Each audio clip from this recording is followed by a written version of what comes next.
Welcome back to Big Mouth and welcome to Friday's edition of the dceu Daily. Remember, you can tag me and follow me at Twitter at MoviesTVMad. Superman the movie is a pop culture icon about a pop culture icon. Now, whether you like me saying that, whether you hate me saying that, whether you are shouting at your device and pointing your fingers right now, or about to leave watching the video because of what I've just said, it's a fact cemented in stone. Superman the movie is the ghost that haunts live-action Superman, but it goes beyond that. It's haunted to the day DC live-action when you look at what's come after that. Even if you look at the other Superman sequels, and Superman 2 is a really good Superman the movie sequel, but still, I stand by what I'm saying. Why? Why is Superman the movie the ghost that haunts all DC live action? You look at the MCU, and in fact, you look at a lot of cinema, including comic book cinema, but especially comic book cinema. Without Superman the movie, there would be no Marvel Cinematic Universe. Feige has copied and pasted Superman the movie on his Marvel Cinematic Universe. So he's inspired by that film. Filmmakers of yesteryear and today are inspired by that film. Many filmmakers say if they made a Superman film, they would go along the lines of the Dawn of Superman. How many times have we heard that? But why? Why is this film such a cultural touchstone moment? Because it was the first superhero blockbuster film. This film had to create innovations just to make Superman fly and all the other special effects it uses. I heard, who was it on Superman homepage? Scotty V, was it? Who said the Krypton on Man of Steel is so much better and vaster than Superman the movie. Well, of course it was. Because Zack Snyder had the heights of technology, had the best VFX, the best CGI to make it look as good as it does. So of course it's going to look better and vaster and more amazing. But John Barry, a pioneer of set designers and set decorators, saw Krypton as a crystal. And what he did back then was sensational. Krypton looked amazing. Without any VFX and some flashing lights, it looked amazing. In fact, the rise of the Fortress of Solitude in Superman the movie is sensational, considering everything mostly was done within the camera. They had a couple of effects houses, they used a lot of opticals. That's all they had back then. Everything you see in Superman the movie was literally invented for that film. It was sensational. Now, this is part of the reason this film is a pop culture phenomenon. But it's not just that. Superman the movie is the way diehard DC fans and diehard Superman fans see how a Superman film should be made. Now, it's interesting to me that Superman the movie is the first film I ever saw. It's the reason I became a Superman and a DC fan. But I still love Snyder's Man of Steel and Batman vs. Superman Dawn of Justice. I'm probably one of the few people who appreciates both creative attempts. That's interesting. But Superman the movie is the ghost that's haunting the entire of DC live action. And so Snyder came in, because this is interesting. Because this is what makes things really interesting. Because Bryan Singer did Superman Returns as a direct sequel to Superman the movie, and especially Superman 2. He did it like a love letter to Dick Donner, because Dick Donner had been working with him via his wife as well to do X-Men. So they already had a big relationship. But then after Singer, we got Zack Snyder, who said, no, I don't want to do that. I don't like those films. I don't like the style of those films. I don't like the style of the MCU. I want to do something. I want to put these characters, I want to put Superman in the real world. I want us to imagine that this alien has landed in the real world and people are resistant to him. It's a darker world. It's a crueler world. This is the way Snyder did it. Now, I like that, but just because I like that doesn't mean I don't like Superman the movie anymore. Of course, Superman the movie, in some places, is kind of dated. But some of those effects still stand up today. When he's flying after the missile in Superman the movie, and I was watching it yesterday, it still looks fantastic. It truly does. So Superman the movie is a groundbreaking film. So why have I decided to talk about this today? Well, next month it's the premiere of Superman and Lois, a brand new interpretation of Superman. This is massive. Now, I know die-hard Arrowverse fans just accept whatever they're fed, and they argue with anyone who says that Arrowverse has been terrible since season 3 of Arrow and the Flash. Arrowverse was a pioneering franchise, laugh if you want, during seasons 1 and 2 of the Flash and Arrow. It was fantastic, and I loved it. But then they began to water it down, and they bent the knee to the kind of people they wanted to watch it. That's a shame. Now, I know, my personal opinion is that Tyler Hoechlin's Superman was sensational when we first saw him in the first 2 episodes of Supergirl Season 2. He was brilliant. He was upstanding. He spoke how Superman should speak. He conveyed this authority.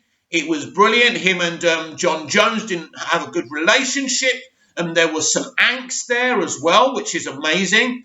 So it was really, really good. But then when they were bringing him back for the crossovers, they had watered him down. One crossover, he was having the shit kicked out of him. Now, what we're going to get on the premiere of Superman and Lois is not only an extended pilot, but actually a look at Superman, a look at what they're doing, and a look at Superman's past, and, a respect to Superman. So Greg Berlanti finally gets how important Superman is. Because over on Arrowverse, they don't like men, and they do not like male superheroes. That's a fact. That's an undeniable fact. Now, die-hard Arrowverse fans believe that Greg Berlanti isn't responsible for what's happened to Superman after the first 2 episodes he debuted on Supergirl Season 2. That there's other showrunners and they're responsible. No. Listen, Greg Berlanti is in charge of the whole thing. Now, he may not read every script, but he's in charge. And nothing happens without his approval. So, no, he doesn't read every script. But when he saw Superman being watered down, when he saw Cisco saying, Kara, my favourite Kryptonian, he liked that. He approved of that. My favourite Kryptonian. Why? Because she's female. This is what Arrowverse is all about. It's aggressively alt-left. And we all know that. And it antagonises a lot of the fans, like a lot of these things do today, because, as I said with Batwoman, base level representation without any depth isn't any representation at all. So this is not about the next Arrowverse TV show like some of these bums think. This is Superman. Superman is a pop culture icon, as I started this video saying. This is important. No audience is going to be loyal to something that disrespects Superman. He's important. Superman's had great representations in live action. We started with George Reeves. Well, we started with Kirk Allen, which isn't the best interpretation of Superman, but he does have his fans. George Reeves was loved by that generation. Then we had Christopher Reeve. Then we had Super Friends. And the people who experienced Super Friends quite enjoyed Super Friends, right? We had Christopher Reeve. We had Superboy. We had 2 actors, different actors play Superboy, both loved by the fans. That series, Superboy, is still respected today. We had the Lois and Clark show. Not my cup of tea, but a lot of people loved Dean Cain and Terry Hatcher's interpretations of Superman, Clark and Lois, which is cool. Then we had Smallville. And so what is perceived as good representations of Superman in live action by wholeheartedly a great many people? So this is how it's deemed by mainstream culture. And we're talking about mainstream culture here, not the Snyderverse fandom, which I'm a part of, by the way. So I believe that George Reeves' Superman is looked upon as a classic. Christopher Reeve's Superman, especially Superman the movie, is perceived as a classic. And Superboy has its fans. It's neither deemed as good or bad, but there's fans that really love that. And I think that Smallville and that interpretation of a pre-Superman story is perceived as a classic. And so Snyder's interpretation of Superman is like Marmite. Some of us love it, like me and you and a lot of you out there, and some people hate it. I could do an easy and comfortable video today because I'm noticing I'm getting unfollowed by a lot of people, probably Snyderverse fans, probably still consequences of what I said about Ray Fisher last week. But I'm not here to make money. I'm not here to win fans over. I'm here to speak my truth. Now, you have the comments to speak your truth constructively, or you can just fucking remove yourselves. It really doesn't matter, right? If I have one person watching me, 0 people watching me, I'll still do videos, and it's fine. But we have to look at this. With Superman and Lois happening, this is very important. So what is Superman and Lois going to do? Is it going to go down the Snyder route? Of course it's not. Is it going to be is it going to try and copy and paste Donna's Superman? No. But there'll be a bit more love letters to Donna's Superman than there will be to Snyder's Superman. And even Smallville, already in Arrowverse, has had a lot of love, even though they tried to deconstruct Tom Welling's Clark Kent in Crisis and literally made Superman retire, which is disgusting. And I've spoken about it on my videos and here on Big Mouth before, and I'll never change my mind. Again, diehard Arrowverse fans will defend it till their dying day. There's no defending it. But anyway, Arrowverse has a bad reputation. You know, people who actually have intellect and intelligence, DC fans, I mean, it's interesting that a lot of us Snyderverse fans are called non-DC fans, but I would put that accusation to diehard Arrowverse fans as well. You know, if you can see some of the things they've done since Arrow and the Flash season 3 and still be a diehard Arrowverse fan, then maybe you're not really a DC fan. Maybe you're just an Arrowverse fan, and that's okay. They keep on telling me that it's all subjective. Well, it is subjective to a point, but more people dislike Arrowverse than like it. The ratings are not very strong. It's as simple as that. The CW's rating potential is slightly higher than they get on those shows. And we know that CBS is looking to sell out to Warner Media, which I think is a very positive thing. Obviously, network television isn't part of the future of entertainment. It's part of the past. So I think, you could see the CW going the same way as DC Universe. So there's that. But I hope what Belancy understands is that he understands that Superman is a pop culture icon and that no matter what he thinks of men and what his alt-left politics are, that he is important, especially today. Especially with the bipartisan conversations that are going on social media. It's all so dark. It's either you're on that side or the other side. If you're on my side, I hate you. If you're on the other side, if you're on my side, I love you. And if you're on the other side, I hate you. That's what I was attempting to say. We can't have conversations anymore. And it's because of social media. I don't believe that human beings can evolve until social media is actually dead and we can go outside and actually live real lives again, because we're not doing that. And I'm to blame, like you. I have a YouTube channel. I'm on Twitter for a big portion of the day. I love it. It's addictive, but it isn't good for the human condition. And I think we all need to admit that finally. So, to break the hoodoo of Superman the movie, we've got to understand that no DC film or Superman movie has to be copy and pasting of Superman the movie. But Superman the movie touched on something that attracted people to it, a whole heart of people. It didn't create divisiveness. It didn't create anger, because the late 70s weren't a great time. you know, a lot of the films back then, before Star Wars and Superman, were very, very kind of dour and, you know, I wouldn't say depressing, but darker and grittier, and the heroes were kind of anti-heroes, if you like. And so what Superman the movie did and what Luke Skywalker did in Star Wars kind of changed that, creating these clean-cut heroes. Now, it's interesting because I don't believe that all heroes should be clean-cut, and I don't believe all heroes can be anti-heroes. We had, you know, for 8 seasons, we had a great anti-hero in Jack Bauer in 24, and I loved him.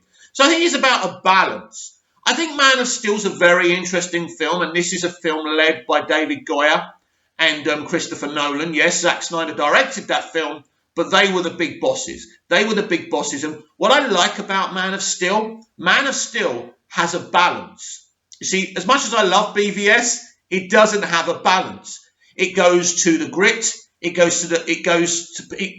deconstructs these characters.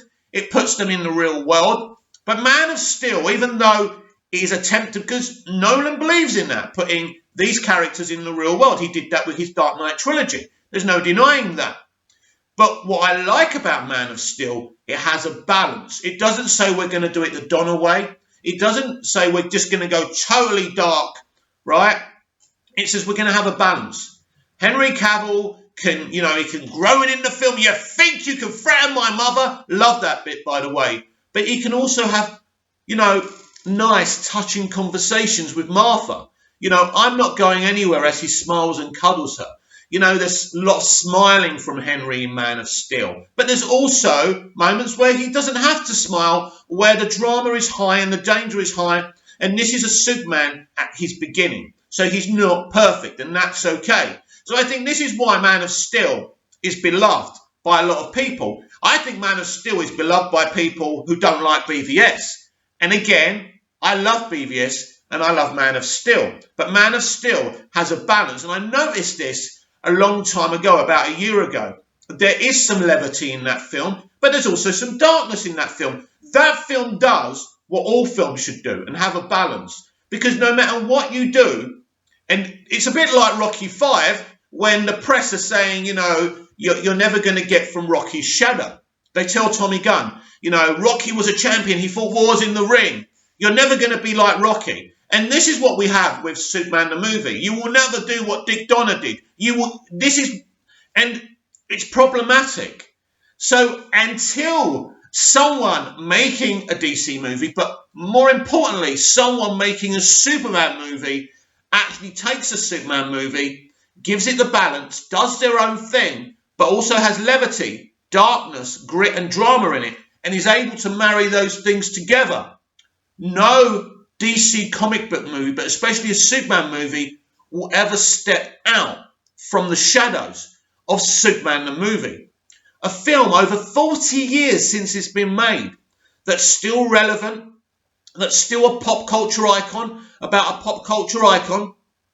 And so, in a way, what Zack Snyder did spits in the face of that. Now, I'm quite comfortable with that. I want you to understand that. Because, as I say, I love both. Superman the movie and Man of Steel, they're both great interpretations of the Man of Steel. They really are. I think Man of Steel will be as relevant in 30 years as Superman the movie is today. It's different versions. But as usual, everything gets really partisan on the internet, doesn't it? Superman the movie sucks. It's too corny. It's rubbish. Look at him smiling. Or the Man of Steel haters who love Superman the movie. Oh, look at it, how depressing and dingy it is. Everything's so partisan. It's either one way or the other. Now, I'm a balanced human being, so I can say I love Superman the movie, not just for the sake of saying it, but I also love Man of Steel. I think there's very few people out there like me who love both movies and both visions from both directors. As I say, everything is too partisan, and it doesn't matter what we're talking about, whether it's politics or superhero movies. But this is a serious situation. This is a topic of conversation that people are having all over the world. How should superhero movies be? Should they be light? Should they be dark? Should it be like the MCU? Should it be like the initial 2 movies of the DCEU? Well, this is where everyone's getting it wrong. There just needs to be a balance so you can attract everyone and make everyone happy. And this is where I come to the multiverse strategy. Because I think Walter Hamada came in and one of the few people who actually understood it and said, you know what? We can do everything here. We can have light, kiddie films, kiddie-friendly films, family-friendly films. But we can also have what Todd Phillips did with Joker. But we can also have what Snyder did with Man of Steel and Batman vs. Superman, Dawn of Justice. Because if we don't find a balance in the way we're going to do these stories, we're always going to have this problem and these discussions. And, we're going to go forward making a DC film, causing a divide, then having a director's cut. Basically, if you look back, A Man of Steel didn't need a director's cut because Nolan was protecting Snyder. BVS needed a director's cut because nobody was protecting Snyder. Do you understand? Then Justice League, no one was protecting Snyder to do his unique take, so we need a director's cut of his original movie that we haven't even seen. That's interesting, isn't it? Maybe one day we can see his original theatrical version of Justice League so we can get an idea of his original vision. That'd be kind of cool, but where do you stop, I suppose? And so we are in such heightened times right now, but it's all about balance. Unfortunately, today's youth and generation and movie fans in general just don't understand. They don't understand. It's either what they want or nothing. But if we look at the MCU, no matter how you feel about that, and again, if you want to turn off, be my guest, but there must be a reason why basically they make $1 billion a picture. And it's not because critics are shills. No one can force you to like something. Rotten Tomatoes can't force you to come in and watch the MCU. There's a reason people like it, because that's the way they like their superhero movies done. And if you look deeper at the MCU, it isn't just a bunch of 20-plus movies that are sitcoms. There is a lot of drama in them. There's a lot of character evolution in them. Captain America was done so well, because Feige understands the character. Feige understands Marvel. This is the key. It's not just a case of being a Marvel fan or understanding Marvel. It's the fact that he's a good bureaucrat, he's a good storyteller, and he understands how to create a shared universe. And he's done that successfully. And so what we're doing over at the DC Extended Universe now is trying to look at its past and say, we cannot have a franchise that's so overtly dark, but we also can't have a franchise that's so overtly bright and light and fluffy. There needs to be a balance. We can have light movies, we can have dark movies. And everyone, as I keep on saying, has their sandpit to play in. So, in fact, The Ghost of Superman, the movie, is haunting DC and Superman films especially.